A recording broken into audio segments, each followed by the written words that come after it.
నమస్తే. ఇన్నాళ్ళు నన్ను సపోర్ట్ చేస్తూ, ఎంకరేజ్ చేస్తూ మీ ప్రేమని నాకు అందిస్తున్న ప్రతి ఒక్కరికి కృతజ్ఞతలు. అలాగే ఈ వీడియో కూడా ఖచ్చితంగా మీకు ఉపయోగపడుతుంది. లైక్, షేర్ అండ్ సబ్స్క్రైబ్ చేసి మీ సపోర్ట్‌ని నాకు అందించండి. అలాగే ఈ వీడియో పట్ల మీకున్న అభిప్రాయాన్ని కామెంట్ సెక్షన్‌లో కామెంట్ చేసి తెలియజేయండి. ఇప్పుడు వీడియోని చూద్దాం. నమస్తే. Welcome to our channel. నేను పద్మిని. ప్రస్తుతం మనతో పాటు ప్రముఖ ఆధ్యాత్మికవేత్త, వాస్తు జ్యోతిష పండితులు, న్యూమరాలజిస్ట్ శేషగిరిరావు గారు ఉన్నారు. మాట్లాడదాం. సార్ నమస్తే సార్. సార్ జూన్ 1వ తారీఖు నుంచి పంచగ్రహ కూటమి అనేది జరుగుతోంది. 5, 6 తారీఖుల్లో షష్టగ్రహ కూటమి కూడా జరగబోతోంది. అయితే షష్టగ్రహం అని ఎవరు చెప్పేటటువంటి అంటే టచ్ అయినటువంటి పరిస్థితి ఉంది. ఎందుకంటే అటు యురానస్‌ని పెద్దగా కన్సిడర్ చేయనటువంటి పరిస్థితి ఉంటుంది ఇండియన్ ఆస్ట్రాలజర్స్ చాలా మంది కూడా. అయితే మరి యురానస్‌ని మీరు కన్సిడర్ చేస్తారా? అసలు ఈ పంచగ్రహం అనుకోవచ్చు, లేకపోతే షష్టగ్రహం అనుకోవచ్చు. ఈ గ్రహ కూటమి వల్ల ద్వాదశ రాశుల వాళ్ళకి ఏదైనా ఫలితం ఉంటుందా? ఒకసారి గ్రహ సంచారం గురించి ఒకసారి చెప్పుకుని దాని తర్వాత ద్వాదశ రాశి ఫలితాలు కూడా చెప్పుకుందాం. తప్పకుండా. ఇది ఖచ్చితంగా ఫలితం ఉంటుందా అంటే గనక ఉంటుంది. అది ముఖ్యంగా ఇప్పుడు సామాజికంగా కూడా ఒకసారి మనం మాట్లాడుకుని సరే ద్వాదశ రాశుల యొక్క ఫలితాలు ఎలా ఉంటాయనే దాని మీద కూడా మనం చెప్పుకుందాం. తప్పకుండా. సో, ఇక్కడ మనకేంటంటే మనం గనక అబ్జర్వ్ చేసినట్టయితే గనక అంతకితం ఏవైతే ముఖ్యంగా అంటే నేను మొత్తం భారత ఎన్నికల గురించి మాట్లాడటం లేదు.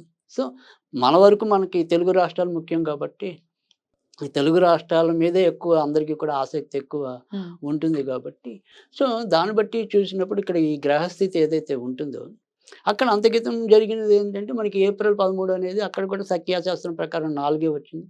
తర్వాత ఇప్పుడు వచ్చేప్పటికి ఏప్రిల్ 13 కదా జరిగింది. సో అక్కడ సోమవారం నాడు జరిగితే ఇక్కడ మనకి ఎన్నికలు వచ్చే ఫలితం ఏదైతే ఉందో అది 4వ తారీఖు వచ్చింది. ఈ 4వ తారీఖు మంగళవారం వచ్చింది. సో అక్కడ సోమవారం వచ్చింది, ఇక్కడ పక్కనే మంగళవారం వచ్చింది. అక్కడేమో ఆ రోజు పునర్వసు నక్షత్రం గురుడిది ఉంది, ఇవాళ భరణి నక్షత్రం అనేది శుక్రుడిది. పైగా జూన్ 1 నుంచి ఇదే రాశిలోకి కుజుడు కూడా అడుగు పెడతాడు. సో జూన్ అనేది 6వ నెల మన లెక్కలో. ఈ 6వ నెలకి అధిపతి నేను కుజుడికి ఇస్తాను. అంటే ఇక్కడ కుజుడి యొక్క ఏదైతే మరి ప్రభావం ఉంటుందో అది బీభత్సంగా ఉంటుంది. సో ఇక్కడ కనుక మనకి ఎన్నికలు జరిగిన టైం కన్నా కూడా రిజల్ట్స్ వచ్చే టైం అనేది కొద్దిగా సంక్లిష్టత అనేది ఎక్కువ ఉంటుంది. ఒకటి మరి జూన్ 1వ తారీఖుని కుజుడు మేష రాశిలో అంటే తన యొక్క స్వయం రాశిలోకి వస్తాడు. సో దాని తర్వాత రెండోది వచ్చేప్పటికి భరణి నక్షత్రం అనేది అది దగ్ధ నక్షత్రం అంటాం. అంటే సాధారణంగా వచ్చేప్పటికి ఏంటంటే భరణి నక్షత్రంలో మీకు ఏవి కూడా పెద్ద ముహూర్తాలు ఉండవు, శుభకార్యాలు పెద్దగా చేయరు, ఉండవు. జనరల్‌గా మామూలు ఏదైనా అన్నప్రాసన అది కూడా ఉండవు జనరల్‌గా. అన్నీ నార్మల్ ముహూర్త ఏదైనా ఉంటాయి తప్ప అసలు భరణిలో ఎవరు కూడా సాధ్యమైనంత వరకు ముహూర్తాలు ఏం పెట్టం. ఎందుకంటే అది దగ్ధ నక్షత్రం అంటాం దాన్ని. పైగా భరణి నక్షత్రానికి అధిపతి మరి యముడు కదా! యముడు. సో అందుకని భరణిలో మీకు అందుకే మాలయ పక్షుల్లో భరణిది చాలా ఇంపార్టెంట్ ఉంటుంది అది. సో అందుకని అది భరణి నక్షత్రం రావటం అనేది. తర్వాత రెండోది వచ్చేప్పటికి మంగళవారం మరీ ఆయన శక్తి ఇంకా పెరగడం. సో మంగళవారం వస్తుంది. కనుక ఇక్కడ ఏంటంటే నేను చెప్పేది ఏంటంటే సాధ్యమైనంత వరకు సమాజంలో ఏదైతే ఇవాళ మనం అందరం కూడా ఈ బెట్టింగ్లు అనుకోండి, జోదాలు అనుకోండి, ఇలాంటి వాటన్నిటికీ కూడా మనం కొంత ఏమంటాం ఆకర్షితులు అవుతున్నాం. తద్వారా కూడా మనం ఇబ్బంది పడుతున్నాం. ఇక్కడ ఖచ్చితంగా మీకు అన్ఎక్స్‌పెక్టెడ్ రిజల్ట్స్ అనేది 4వ తారీఖు చాలా ఎక్కువ ఉంటాయి, వస్తాయి. అందరం ఒకటి అనుకుంటే ఏదో జరుగుతుంది. సో అది మనకి అంతక్రితం వరల్డ్ కప్‌లో జరిగినట్టుగా అంతదాకా బ్రహ్మాండంగా వచ్చి చివరిలో ఏదో చేశారు అన్నట్టుగా ఇక్కడ ఎలక్షన్స్ కూడా అలాగే అయింది last time Telangana elections. Telangana కూడా మరి అలాగే చాలా మంది మరి ఇబ్బంది పడ్డారు. ఇప్పుడు కూడా అందుకని సాధ్యమైనంత వరకు కూడా నేను అందరికీ చెప్పే సూచన ఏంటంటే సాధ్యమైనంత వరకు బెట్టింగ్ల జోలికి వెళ్ళకండి. సో అది నా హృదయపూర్వక వినమ్రం ఇస్తున్న సూచన. ఎందుకంటే ఇది గ్యారంటీగా ఈయన ఇన్ని ఓట్లతో గెలుస్తాడు అనుకున్నది అసలు పూర్తిగా ఇబ్బంది పడవచ్చు. ఎవరైతే ఏమాత్రం ఓపు లేదో వాడు ఉన్నట్టుండి హీరో అయిపోవచ్చు.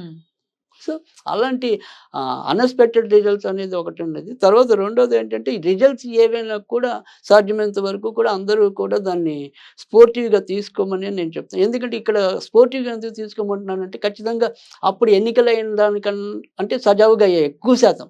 మరీ ఎక్కువ ఇబ్బందులు పడలా. కానీ ఇక్కడ మటుకు ఖచ్చితంగా కొంత ఉద్వేగపూరితమైన రిజల్ట్స్ వచ్చిన రోజు అలాంటి సన్నివేశాలు ఉంటాయి. అలాగే లేదు అంటే ఇందాక మనం చెప్పుకున్నట్టు ఏంటంటే ఈ భావోద్వేగానికి లోనై ఏదైనా సరే ఆకస్మికంగా అనారోగ్యం బారిన పడవచ్చు. ఇట్లాంటివి ఉంటాయి.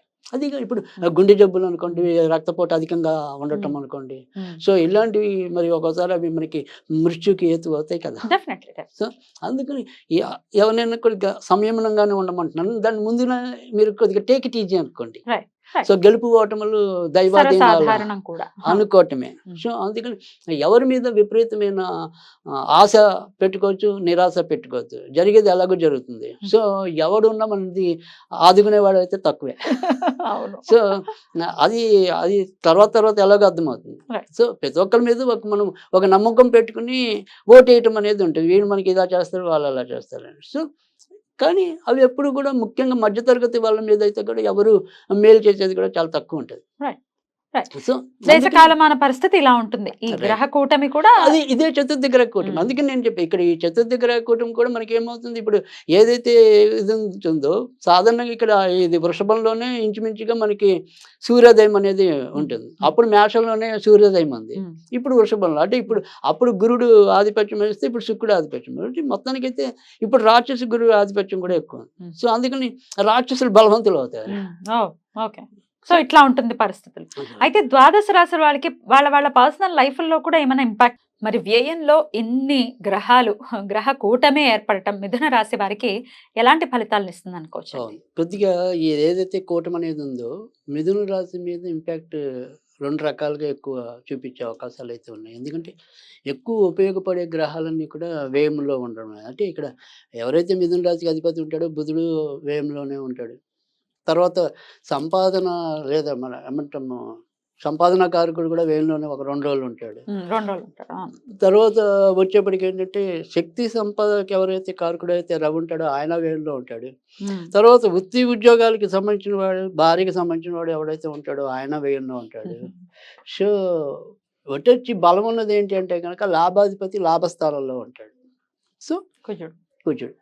అందుకని అదొకటి అంటే ఎన్ని ఇబ్బందులు వచ్చినా కానీ మొత్తానికి ఏదో విధంగా బయటపడ్డాము అనేది అయితే అనిపించుకుంటారు. ఉమ్, కానీ ప్రతిదీ సమస్య. ఉమ్, అంటే సపోజ్ ఉన్నటువంటి అనారోగ్యం వస్తుంది.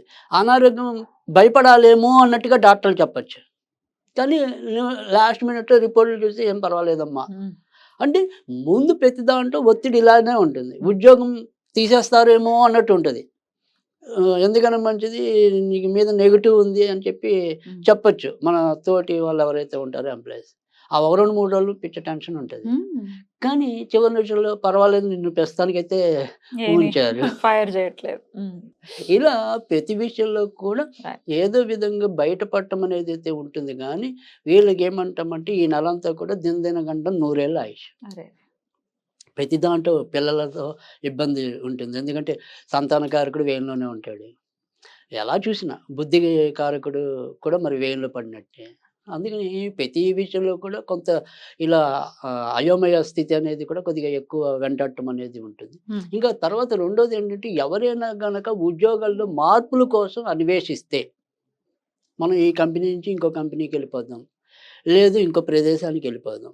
ఇలా మార్పుల కోసం ఎవరైనా గనక అన్వేషణ చేస్తున్నట్టయితే గనక ఇదే రైట్ టైం ఈ జూన్ నెల. ఉమ్, సో ఈ జూన్ నెల అందుకు వీళ్ళకైతే గనక ఉపయోగపడటం అనేదైతే గనక ఉంటుంది.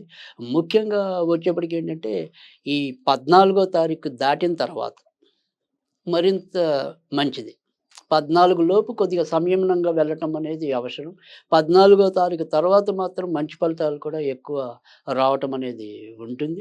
తర్వాత రెండోదేంటంటే ఈ కవులు, కళాకారులు ఎవరైతే ఉంటారో ఎందుకంటే ఇక్కడ కవులు, కళాకారులు అనేది ఎందుకు చెప్పాల్సొస్తుందంటే గనక ఈ మిథునానికి పంచమాధిపతి శుక్రుడవుతాడు. సో అందుకని మిథున రాశిలో జన్మించిన వాళ్ళు గానీ, తులారాశిలో జన్మించిన వాళ్ళు గానీ, కర్కాటక రాశిలో జన్మించిన వాళ్ళు గానీ, వీళ్ళకి ఎక్కువ ఈ కళలకు సంబంధించింది ఏదైనా సరే కొంతవరకు రాణింపుంటుంది. మళ్ళీ తర్వాత అదే రకంగా కొంతవరకు మీన రాశి వాళ్ళకుంటది.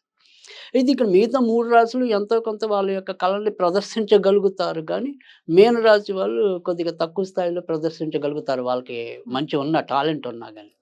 సో ఇక్కడ ఈ టాలెంట్ ఏదైతే ఉంటుందో 14వ తారీఖు తర్వాత మిథున రాశి వాళ్ళకి ఎక్కువగా వర్కౌట్ అవ్వడానికైతే ఉంటుంది. కనుక ఆ రకంగా వాళ్ళు ఇటు కళా రంగంలో ఉన్న వాళ్ళు బయటికి రావడానికి ఉంటుంది. ఉద్యోగాల్లో మార్పుల కోసం అన్వేషించే వాళ్ళకి కూడా ఉంటుంది. ఇక వ్యాధుల్లోకి వచ్చేప్పటికి ఇందాక చెప్పుకున్నాను. ఇక్కడ ఈ రకంగా వచ్చేప్పటికి ఏంటంటే కుజుడు వీళ్ళకి లాభంలో ఉంటాడు. కుజుడే వీళ్ళకి జాతకానికి కొంతవరకు అనారోగ్య కారకుడు. కాబట్టి హ్మ్. ఈ శిరస్సుకి సంబంధించిన అంటే తలపోట్లు గాని, తర్వాత జీర్ణ వ్యవస్థ మీద వచ్చే రోగాలు గాని ప్రస్తుతానికైతే మిథున రాశి వాళ్ళకి ఎక్కువ వచ్చే అవకాశాలైతే ఉన్నాయి. కనుక ఈ ఆహార పానీయ విషయాల్లో కొంతవరకు జాగ్రత్తగా ఉండటం అనేది మంచిది. పరిహారాలు ఏం చేసుకోవాలండి? రైట్. తప్పకుండా ఇక్కడ పరిహారాలైతే గనుక ఖచ్చితంగా మనం కుజుడికి సంబంధించినవే చేసుకోవాలి కాబట్టి వీళ్ళు సుబ్రహ్మణ్య స్వామికి సంబంధించిన పూజలు చేసుకోవటం అనేది మంచిది. ఇక ఈ నెలంతా కూడా వీళ్ళు సాధ్యమైనంత వరకు కూడా వారి యొక్క స్నానం చేసే నీటిలో ఖచ్చితంగా గంధం కలిపి స్నానం ఆ! చేయటం అనేది చాలా అవసరం. అలా చేస్తే గనుక కొంతవరకు వారి వారి యొక్క ఇబ్బందుల నుంచి తప్పించుకోవటం అనేది ఉంటుంది. ఒకవేళ ఇవేమీ చేయలేకపోయినా కూడా సింపుల్‌గా చెప్పాలి అంటే గనక ఓం బ్రహ్మ, ఓం బ్రహ్మ, ఓం బ్రహ్మ అనేది నిత్యం జపించడం వల్ల కూడా వీరికొచ్చే ఇబ్బందులైతే తగ్గుతాయి. చాలా బ్యూటిఫుల్‌గా ఎక్స్‌ప్లెయిన్ చేశారు. మరి నెక్స్ట్ ఎపిసోడ్‌లో కర్కాటక రాశి గురించి మాట్లాడుకుందాం. Thank you. తప్పకుండా. నమస్తే.